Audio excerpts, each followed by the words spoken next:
All right, hi.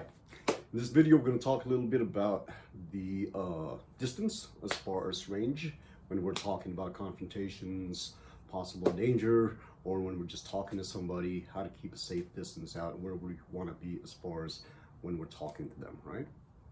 All right. So one thing you're going to notice when you see this, and especially driving around, you see police officers out on the road and they're talking to somebody. Usually you still see a police officer standing there and he's doing this and he's got his hands up like this, right? When a person's fairly close to him at this distance, he'll have his hands up like this, right? Okay, I like that because to me, when you have your hands up like this, you're already ready in case something happens, right? So one of the first things that we always talk about is like, how do people get hit? How do they get hit in a sucker punch, right? Because the person was close enough to hit them, right? So one of the things I want you to think about is, if I'm at this distance where you can still pretty much see my hands from down here, you can see an attack coming, right? Now, if I get to a point where I'm this close to you, okay, now by the time you see this hand come up, it's already going to be too late, all right? Because again, the vision of what you can see, right? So really when we're talking about this is if the guy is anywhere closer than where your hand's out here, he's too close, okay? This is your circle, okay, your safety circle, okay? I also call it the circle of death, all right? You get in here, yeah, something's gonna happen, either you or me, some injury's gonna occur, right? So again, outside the distance, right? But sometimes people will breach that distance. And when that happens, you know, you may get to a point where you can back up and what, but if it's not really a confrontational thing, it's kind of strange situation, right? So anytime that all somebody gets that kind of distance and gets close to me and breaches my circle, right?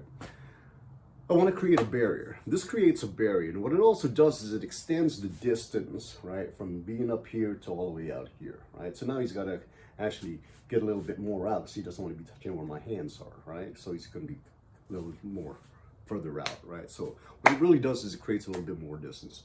But what it also does is it prepares me to go ahead and attack and push or strike in case something does happen. I can block or I can off balance and then go ahead and form my hit, right?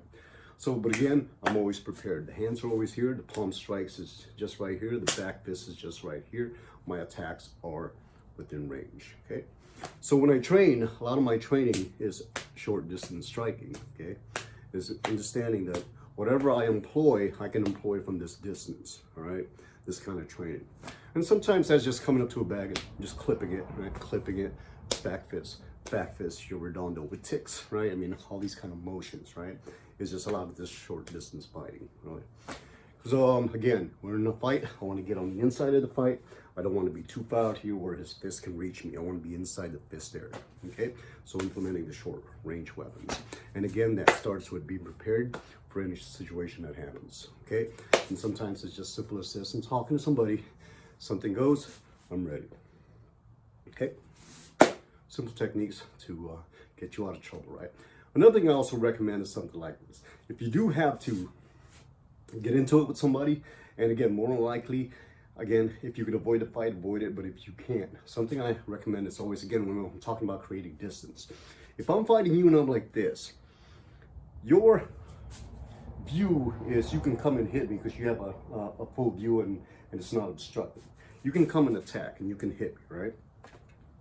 If I put my hands out here like this, now look at this barrier you have to overcome, right?